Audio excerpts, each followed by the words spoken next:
Bonjour. Alors aujourd'hui, dans la série Le christianisme dans le monde, je vais vous parler des Doukhobors. Je vous vois dubitatif. Alors, les Doukhobors, ça signifie lutteurs de l'esprit en russe. Et ces Doukhobors rejettent le gouvernement des hommes, le clergé, les icônes, tous les rituels ecclésiastiques, les écrits bibliques autres que les 4 évangiles et Jésus-Christ. Ils sont persuadés que nul n'a besoin d'intermédiaire entre Dieu et l'homme, car chaque homme porte en lui un morceau de divinité. Ils sont d'ardents pacifistes, ce qui leur a valu, à double titre religieux et politique, une dure répression dans l'Empire russe et plus encore en Union soviétique, où ils ont subi des tortures, la déportation et des privations de liberté. Alors, les Doukhobors sont donc des dissidents religieux russes que leurs croyances ont mené à entrer en conflit avec le gouvernement du tsar et l'Église orthodoxe. Pacifistes et peu intéressés au gouvernement laïque, dont le pouvoir est selon eux fondé sur la force. Ils refusent le service militaire obligatoire. Ça, on l'a rencontré plusieurs fois, cette chose-là. Et ils ne veulent pas prêter serment d'allégeance au tsar. Ils rejettent donc la hiérarchie de l'Église orthodoxe, ainsi que ses rites et ses dogmes, y compris les sacrements et les cultes des icônes. Un ecclésiastique orthodoxe les condamne au titre de Doukhobordtsi, donc lutteur de l'esprit, une étiquette qu'ils s'approprient en soulignant qu'ils luttent avec et non contre l'Esprit de Dieu. Ils mènent une vie simple de paysans, rejettent la richesse et les privilèges, invoquent que tous les gens sont frères et sœurs. Malgré tout, ils sont persécutés en raison de leurs croyances. Les soldats violent les femmes et flagellent les hommes, parfois jusqu'à ce que mort s'en suive. Les familles de Doukhobors sont exilées vers des régions éloignées de l'Empire russe. À la fin du XIXe siècle, les Doukhobors tentent de fuir la Russie alors que le gouvernement canadien cherche des agriculteurs prêts à s'installer dans les prairies canadiennes. Est-ce que vous vous souvenez, quand on a parlé des Utérites qui ont émigré justement au Canada, prairies canadiennes. Donc de janvier à juin 1899, environ 7500 Doukhobors parcourent le trajet séparant la Russie de l'Ouest canadien pour entreprendre donc une nouvelle vie. Après un voyage d'1 mois dans un bateau à vapeur, ils arrivent au port d'Halifax le 20 janvier 1899. Le bateau abrite officiellement les premiers Doukhobors qui émigrent au Canada, c'est-à-dire 2100 passagers, mais là, il n'est pas pris en compte les passagers clandestins dans ce chiffre-là. 10 passagers sont morts en route et beaucoup d'autres tombent malades. Ils accostent à l'île Lawlor, où l'inspecteur des quarantaines effectue des examens médicaux. Puis, à Saint John, au Nouveau-Brunswick, ils débarquent et montent dans des trains en direction de l'Ouest canadien. 1899, les trains, il n'y a pas longtemps que ça existait. Chez nous, c'est en 1875. Donc, les mois suivants, 3 autres navires arrivent de Russie, remplis donc de Doukhobors, qui veulent aussi se rendre dans l'Ouest canadien.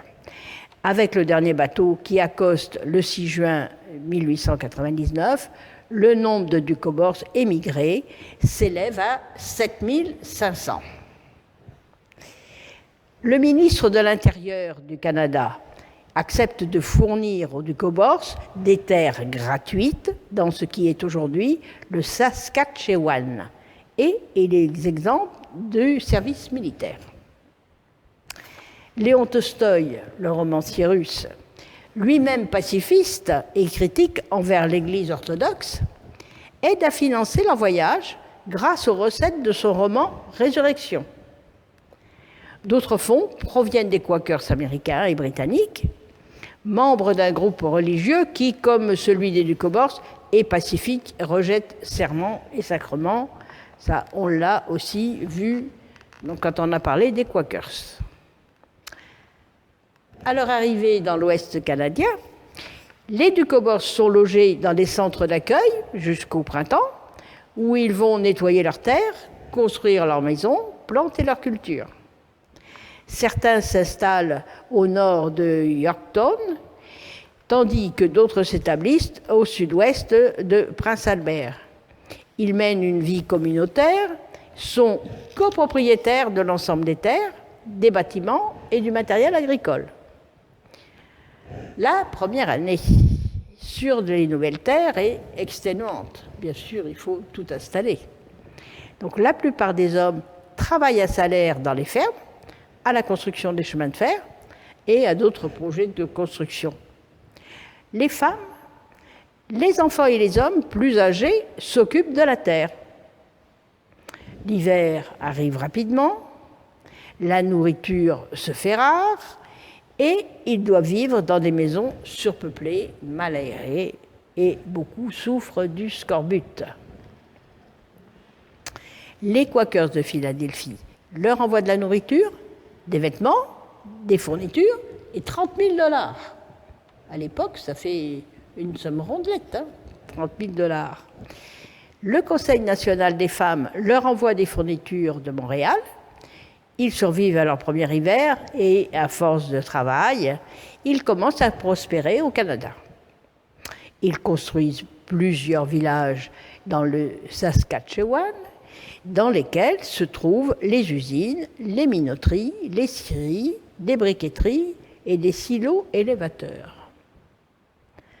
En 1907, un nouveau ministre de l'Intérieur ordonne aux Doukhobors de prêter serment d'allégeance à la reine et d'inscrire leurs terres comme l'exige le Homestead Act, c'est-à-dire c'est la loi de propriété la loi de propriété fermière. Le groupe se divise en deux factions. Les Doukhobors indépendants qui inscrivent leurs terres et prêtent serment, cependant, ils remplacent le mot « jurer » par « affirmer ». Et les Doukhobors, orthodoxes ou communautaires, refusent de prêter serment et sont expulsés de leurs terres. Ah ben voilà, on leur donne les terres, dans un sens, ça se comprend aussi. Hein, bon. Les indépendants restent en Saskatchewan, envoient leurs enfants dans les écoles publiques et souvent à l'université. L'année suivante, environ 5000 Doukhobors orthodoxes quittent le Saskatchewan pour se rendre en Colombie-Britannique où ils s'installent dans les régions de Kootenay et Boundary. Enfin, encore une fois, grâce à leur travail, ils réussissent à s'établir, à construire des maisons, à planter des arbres fruitiers et à monter une confiturerie. En fin de compte, ils abandonnent leur système de vie communautaire.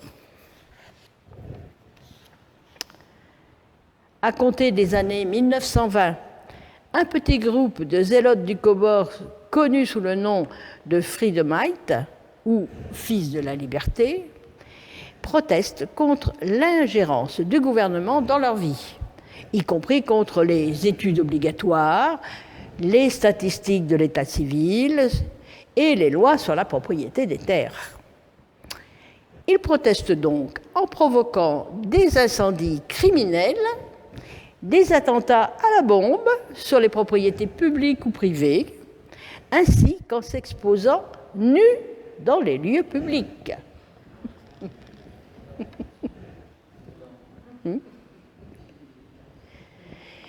Dans les années 1960, les attaques sont à leur apogée. Beaucoup de Canadiens associent les Ducobors à ces extrémistes.